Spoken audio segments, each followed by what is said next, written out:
रात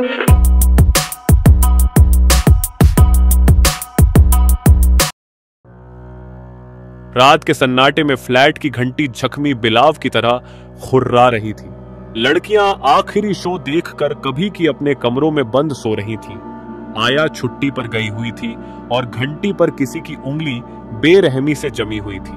मैंने लश्तम पश्तम जाकर दरवाजा खोला। ढोंडी छोकरे का हाथ थामे दूसरे हाथ से छोकरी को कलेजे से लगाए झुकी झुकी घुसी और भागकर नौकरों वाले गुस्ल खाने में लुप्त हो गई। दूर सड़क पर गोल बयाबानी का शोर ए रोड की तरफ लपका चला आ रहा था। मैंने बालकनी से देखा औरतें, बच्चे नशे में धुत, नौकर बेतहाशा बोलियों में न जाने किसे ललकारते चले आ रहे थे। चौकीदार शायद ऊँग गया था, तभी ढोंडी उसकी आंखों में धूल झोंक कर घुस पड़ी।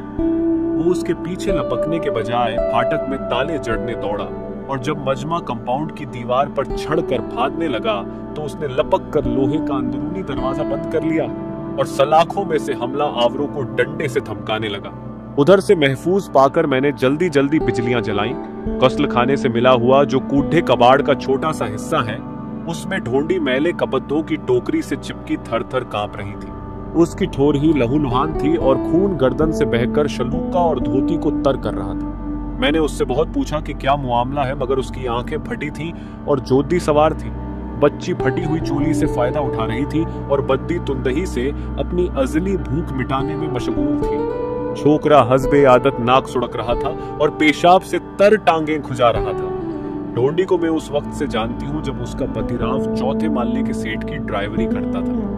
नाम से तो लगता है ढोंडी कोई लहीम शहीम मर्द मार किस्म की घाइन होगी, मगर ढोंडी का कद मुश्किल से 4 फुट होगा। जी भर के बदसूरत, चुइयां सी आंखें, आगे को घुसका हुआ निचला जबड़ा और धंसा हुआ माथा। चंद माह पहले ही एक अदद लौंडिया जनी थी तो राव ने दारू पीकर उसकी हड्डी पसली नरम कर दी थी। 1.5 माह की सूखी मारी बच्ची ना जाने रात को कब मर गई और ढोंडी डाढ़े मार मार कर रोई। भाई लोग का कहना था कि ढोंडी ने टोपा देके बच्ची की छुट्टी कर दी, यानी रात को चुपके से गला दबाया। मगर ऐसी बात होती तो फिर इतना मातम करने की क्या जरूरत थी। ढोंडी का मर्द एकदम मवाली था, बहुत दारू पीता था, मगर ढोंडी कहती थी रात की वर्दी करता है। सेठ सारी सारी रात छोकरियों के संग ठट्ठा करता है। वो मोटर में बैठे बैठे ऊब जाता है तो पौवा मार लेता है। बंबई की शायद ही कोई बिल्डिंग हो जिसके अहाते के किसी कोने में, अंधेरी गैरेज में या नौकरों की कोठरी में हत्ता कि गंदे संडासों में दारू नहीं कशीद की जाती। और फिर इधर वर्ली के सुनसान इलाके में डांडा की तरफ जाने वाली सड़क, ये झोपड़ पट्टी में तो बाकायदा ठर्रे की बार जमी हुई है। मक्खन में तली हुई क्या फर्स्ट क्लास मछली खाना हो तो डांडा से बेहतर कोई जगह नहीं। वहां मुख्तसर तरीन चोली और लंगोटी पहने मछेरनों का अक्खे बंबई में जवाब नहीं। उधर जो नए फ्लैट बन रहे हैं उनमें सेठ लोग अपनी रखेल रखते हैं। सेठानियों की जासूसी कार्रवाइयों से महफूज ये सेठ लोग जो फिल्म का धंधा करते हैं, यानी डिस्ट्रीब्यूटर और प्रोड्यूसर के बीच के कंडे जो फिल्म के अलावा छोकरी से लेकर हिट फिल्मों तक का लेन देन पटाते हैं। सेठ लोग जब ऊपर चले जाते हैं तो नीचे उतरने का वक्त मुकर्रर नहीं होता। नीचे ड्राइवर जुआ और शराब का दौर चलाते हैं। वहीं से राव को शराब की आदत ने पकड़ लिया। फिर ये आदत इतनी बढ़ी कि ढोंडी की सौत बन बैठी। बच्ची के मरने के चंद महीने बाद ढोंडी का पैर फिर से भारी हो गया। अब के राव ने अल्टीमेटम दे दिया कि अगर फिर छोकरी डाली तो वो उसका पत्ता काट के दूसरी बहू करेगा। लेकिन छोकरी पैदा होने से पहले ही एक दिन राव ने बच्चों को स्कूल से लाते समय गाड़ी फुटपाथ पर चढ़ा दी। बच्चों के चोट तो नहीं लगी, मगर हाय तौबा इतनी मचाई कि सेठ ने उसे खड्डे खड्डे निकाल दिया। राव और ढोंडी को गैरेज खाली करके जाना पड़ा, जिस पर उसी दिन नए ड्राइवर ने कब्जा कर लिया। एक दिन क्या देखती हूँ, ढोंडी एक छिपकली की शक्ल की छोकरी छाती से चिपकाए फुटपाथ पर बैठने वाली तरकारी वाली के पास जमी हुई है। उजाड़ सूरत, खूसटी हुई। अरे ढोंडी कैसी हरी? मैंने रस्मन पूछ लिया। ठीक है भाई। वो उठकर मेरे साथ साथ चलने लगी। राव कैसा है? ओ तो गया भी। किधर गया? समुंदर पार दुबई को। तो कमबख्त बच्ची की वजह से तुझे छोड़ गया? नहीं भाई, छोकरी तो बाद में आई, वो तो पैसा कमाने को गया। ओ तब तो ठाठ होंगे तेरे, बहुत रुपए भेजता होगा तुझे। नहीं भाई, उसे अपनी आई को भेजता। उसकी माँ यानी तेरी सास को? मराठी में आई मां को कहते हैं। नहीं, वो लुच्ची जो उसे उधर भिजवाया। तो ढोंडी साहिबा तंज फरमा रही थी। उधर डांडा में दोनों का LFDD धा चलता था। जाने से पहले राव ने ब्याह किया उससे, और मगर दूसरी शादी तुझे तलाक दिए बिना कैसे कर सकता है? हथकद्दियां पड़ जाएंगी सुअर को। कौन डालता हथकद्दी भाई? अरे 10-12 साल हुए कानून पास हुआ कि एक से ज्यादा बीवी की इजाजत नहीं, तलाक बगैर दूसरी शादी जुर्म है। काय को अक्खा गुजराती, मराठी, सिंधी और भैया लोग कितनी शादी बनाता, सब पर केस चल सकता है। ढोंडी को थी मानने को तैयार ना थी, और ना मेरे पास वक्त ना वसीला कि उसे कानून समझाती फिरूं। खुद मेरे जान पहचान के मुअज्जिज लोगों के पास एक बीवी के अलावा और कई औरतें हैं। सुना है पंडित से फेरे डलवा लूं, कोई नहीं पकड़ सकता। जी को तसल्ली भी हो जाती है कि मुआमला हलाल हो गया। भाई मेरे को काम देव। ढोंडी पीछे पड़ गई। मेरी पुरानी जादू कुटका करने वाली बाई ढोंडी को मेरे साथ देखते ही दौलतियां झाड़ने लगी, और दोनों में निहायत फर्राटे की मराठी में जंग शुरू हो गई। मैं इतने साल से बंबई में रहती हूँ, कोई रसान बोले तो मराठी, गुजराती, सिंधी, बंगाली, खासी पल्ले पड़ जाती है, मगर जब उन्हें जबानों में तू मैं शुरू हो जाती है तो मेरे खाक समझ में नहीं आती। इंतहाई रूह फरसा पत्थरीली चीखों में तो हर लफ्ज गाली बनकर कान के पर्दे फाड़ने लगता है, जैसे बिना टायर की गाड़ी खतदंजे पर दौड़ रही हो। मैंने दोनों को डांट कर अलग किया। बालिश्त भर की ढोंडी छोकरी को सीढ़ी पर टिकाकर लौंग कस रही थी, और 2.5 मन की धोबन कुसुमाबाई चावलों की बोरी दीवार से टिकाकर काछम ठोका चाहती थी। बद्दी मुश्किल से दोनों को ठंडा किया और ढोंडी को समझाया कि कुसुमाबाई की शान में कुछ भी कहा तो अच्छा ना होगा। वो 3 बरस से मेरे यहां लगी है।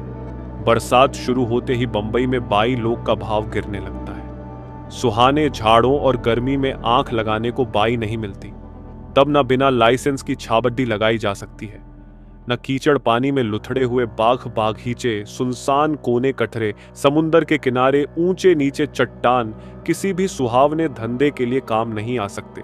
फ्लैटों की अगासियों में मुस्तकिल वाले नौकर जमे होते हैं। हाँ, इन दिनों बावर्ची लोग के ऐश होते हैं, और जब मालिक मकान सो जाते हैं तो बावर्ची किचन में राजा इंद्र बने मजे उड़ाते हैं। बचा खुचा खाना बद्दी दरिया दिली से अपनी प्रेमिकाओं को निकला देते हैं। कभी 4-5 लफंगे जमा होकर जुआ शराब से शौक फरमाते हैं, और अगर गर्मी में एयर कंडीशन कमरों में साहब लोग बंद हों तो ड्राइंग रूम में बिस्तर लग जाते हैं, जो सुबह दूध लाने के वक्त खाली करके सफाई हो जाती है।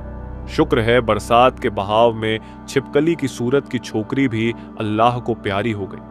सड्ढी गली डस्टबिन में फेंकी हुई तरकारियों के छिलकों की भाजी खाने वाली माँ का दूध पीकर मोटा ताजा बच्चा भी दम तोड़ देता, वो तो फिर भी नाचीज छिपकली थी। बच्ची की मौत ने जैसे ढूंढी के दिन फेर दिए कि भाई लोग के मुख्तलिफ धंधे जाग उठे और नौकरों का तोड़ पड़ गया। ढूंढी ने बिल्डिंग के 26 फ्लैटों में से 8-10 मार लिए, और सुबह से शाम तक कब्धा बर्तन झादू कुटका करके खूब कमाने लगी। राव ने रुपया भेजकर अपनी महबूबा को परदेस बुला लिया, और ढोंडी ने लाल हरी धोतियां खरीद कर तरकारी वाली बाई के पास बैठना शुरू कर दिया, जहां बोझ भुजक्कड़ यानी शंकर की बूढ़ी मां न तजुर्बाकार बाई लोग को जिंदा रहने के तीर बहदफ नुस्खे बांटती। ढोंडी पूरे ध्यान से उसके भाषण सुनती और सर धुनती। काम निमटाकर ये बाई लोग शाम को नहा धोकर 16 सिंगार करती हैं। नुक्कड़ से पान के बेड़े खरीद कर कल्ला गर्म करती हैं, और ताजी हवा खाने मैरीन ड्राइव पर समुंदर के किनारे मुंडेर पर बैठकर तबादला-ए ख्यालात करती हैं। खुलकर हंसती बोलती हैं, राहगीरों से आंखें भी लड़ाती हैं। वहीं पहली बार 6 फुट ऊंचे रघुनाथ घाटे से ढोंडी की आंख में लड़ गई। राव के बाद उसे मर्द की आंख में आंख डालने की मोहलत ही ना मिली थी। 3-4 बार रघु उसके सामने से बड्डे बांकपन से तिरछी नजर डालता गुजरा।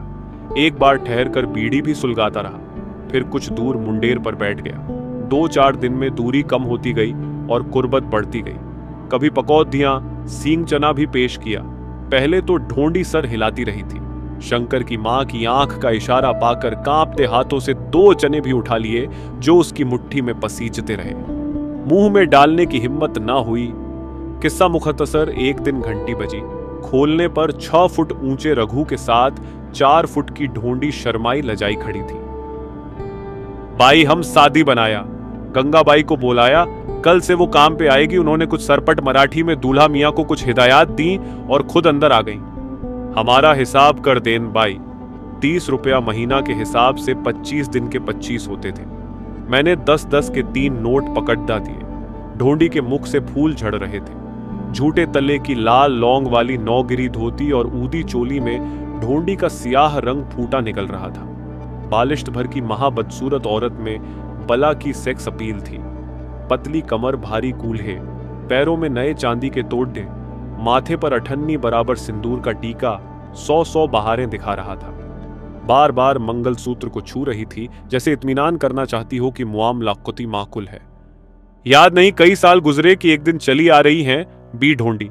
1.25 बरस के छोकरे का हाथ थामे पूरे दिन का पेट संभाले, मुंह पर ठेकरे टूट रहे थे। मंगलसूत्र गायब, पैरों के तोड़े उड़न छू। बाई कोई काम देव? गंगाबाई ने अपने वजूद का ऐलान एक अदद छींक से दिया और चाय की ट्रे मेज पर एक झटके से पटख दी ताकि मैं उनके रिएक्शन को नोट कर लूं। क्या हुआ ढोंडी? रघुनाथ का क्या हाल है? जवाब में उन्होंने सरपट मराठी में जवाब खड़खड़ाया। साउंड इफेक्ट से मैंने फौरन उनका मतलब समझ लिया, मुआमला गंभीर है। जब ब्याह कर ससुराल पहुंची तो पता चला कि रघु की बीवी मैके पटखवा दी गई थी, क्योंकि उसकी सास से 1 मिनट नहीं बनती थी। 4 चोट की मार देती थी। अब ढोंडी को भी मारती थी हलकट। इतने बरस बंबई में रही और हलकट के मानी भी मेरे पल्ले नहीं पड़े। हाँ, इतना पता चला कि हलकट के मानी बहुत ही खराब, बदमाश, मरखनी, चालबाज औरत। उसने तुझे मारा और पिट ली। तू भी मारती बुढ़िया को। काय की बुढ़िया, बस ढोंडी से 1-2 साल छोटी ही होगी। लंबी तरढंगी, मर्द मार औरत। फूंक मारे तो ढोंडी जैसी चुहिया वो जाए। बुढ़े को रोज नोटाक मंगताइज, यानी अगर ठर्रे का पौवा ना मिले तो तूफान बर्पा कर देता है।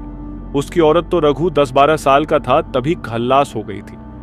उसके बाद रघु का बाप इधर उधर मुंह मारता रहा। राज मजदूर का काम करता था। बंबई में बद्दे जोर से बिल्डिंगें खड़ी हो रही थी। खाक धूल फेफड़ों में जमती गई। सीलन की वजह से गठिया भी हो गई और दमा तो है ही दम के साथ। इस वक्त तक रघु का ब्याह हो चुका था, मगर कोई मुस्तकिल रोजगार आज तक नहीं जुटा। बुढ़ा गांव गया तो किसी बहुत सी छोकरियों के बाप ने एक अदद उसके सर मंड दी। बुढ़ा तो किसी कर्म का नहीं था। रघु और सौतेली माँ भूरी बाई का टांका जुड़ गया, जिस पर उसकी पत्नी ने बद्दे फैल मचाए। रघु ने हलकट की मदद से उसे मार कूट कर मैके पटक दिया, क्योंकि उस चुड़ैल ने भी छोकरी थोप दी थी। बुढ़े को जवान बीवी और बेटे के ताल्लुकात पर कुतई कोई ऐतराज ना होता अगर उसकी नोटाक पाबंदी से मिलती रहती, मगर इतना ठर्रा खरीदने के लिए जो तीनों को पूरा पड़ जाए। भूरी तो इन दोनों को भी पीछे छोड़ देती और पानी की तरह दारू डकार जाती थी। दारू का तोड़ा पड़ता तो जूतम पैजार शुरू हो जाती। रघु जब भूरी की ठुकाई करता तो बुढ़े के दिल में कलियां छटखने लगती। रकाबत का जज्बा तो कभी का मर चुका था कि यह नाजुक एहसास धन की छांव में ही फलता फूलता है। बूढ़े की रग रग फोड़ा बन चुकी थी, तभी रकाबत की आग भी सड़गल के रिस गई होगी। उसे तो बस लगन थी, और वो दारू की, कि सबसे बद्दा मरहम मदहोशी है। पता नहीं बुढ़े के खानदान के फर्द अकलियत की फहरिस्त में आते हैं कि नहीं। आधा बंबई तो उसी कबीले का नजर आता है जिनका कोई पुरसान हाल नहीं। पिछली दफा बद्धा धुंध मचा था। बुढ़े ने बहू और रघु के साथ जाकर वोट भी डाला था। तमाम दीवारें गाय, बैल और गुड्डे की तस्वीरों से भर गई थी। बद्दी मुश्किल से 2 बरसातों में धुली। उसे कुछ ही पता नहीं था कि वो उनको वोट क्यों दे रहा है। उसे लारी में ले जाया गया और उसे जो बताया गया था उसी तस्वीर पर निशान लगा दिया था। नीली स्याही का निशान उसने हस्बे हिदायत फौरन अंगोछे से रगड़ डाला था। उसे गिनती नहीं आती और ना याददाश्त काम करती है, पर उस दिन उसने कितने ही पर्चे डब्बों में डाले और उस दिन सबको मिलाकर पूरे 48 रुपए हाथ लगे थे। तब की दिन जी भर के ठर्रा और बद्धा गोश्त उठाया था। पता नहीं कौन गद्दी पर बैठा कौन उतरा। पर्चियों पर बनी तस्वीरें खामोश हैं, न दीवारों पर लगे ऊंट घोड़े की। वो जबान जानता है जो अपनी मुश्किलात का किसी से हल पूछे, और तब भूरी बाई के दिमाग आसमान पर चढ़ने लगे थे। घर का खर्चा चलाने के लिए वो झोंपड़ी वाली बाई की मदद से धंधा करने लगी थी। वहीं उसकी एक फिल्म वाले से भेंट हो गई और वो उसे भीड़ के सीन में एक्स्ट्रा बना के ले गया।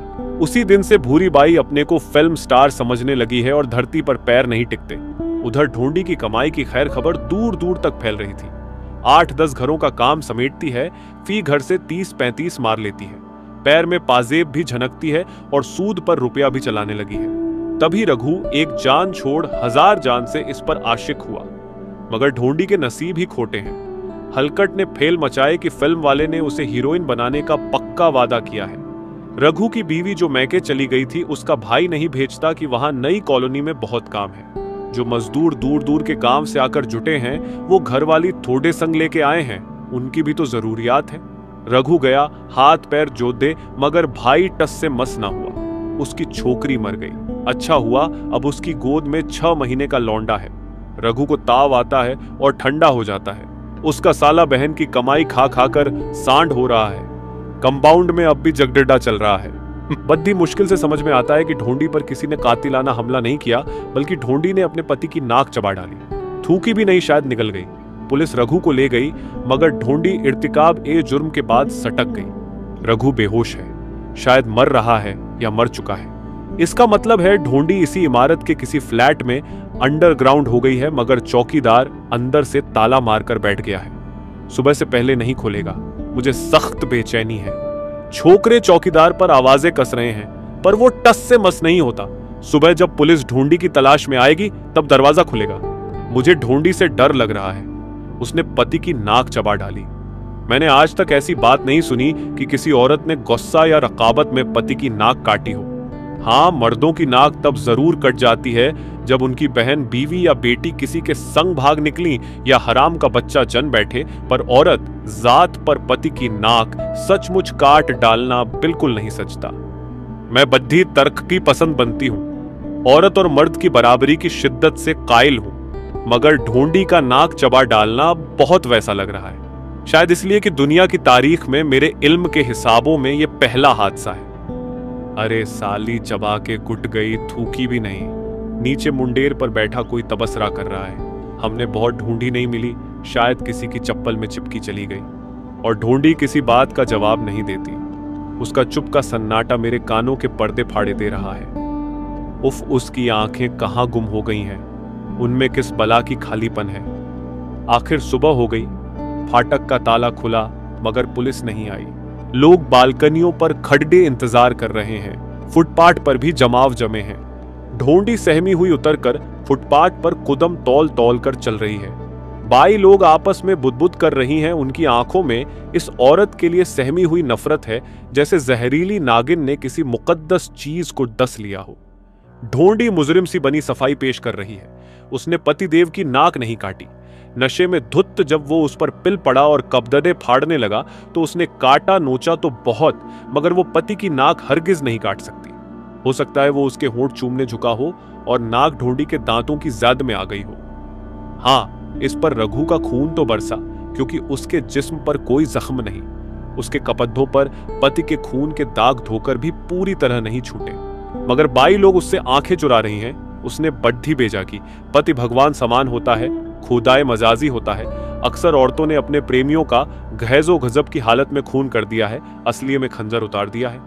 ढोंडी भी अगर रघुनाथ का नरखरा चबा डालती, उसकी आंखें फोड़ देती तो भी कुछ न जाता, मगर मर्द की नाक, उफ, वो चाहे चाकू से काटी जाए या दांतों से, बड़ी घिनौनी हरकत है जो हरगिज काबिले मुआफी नहीं।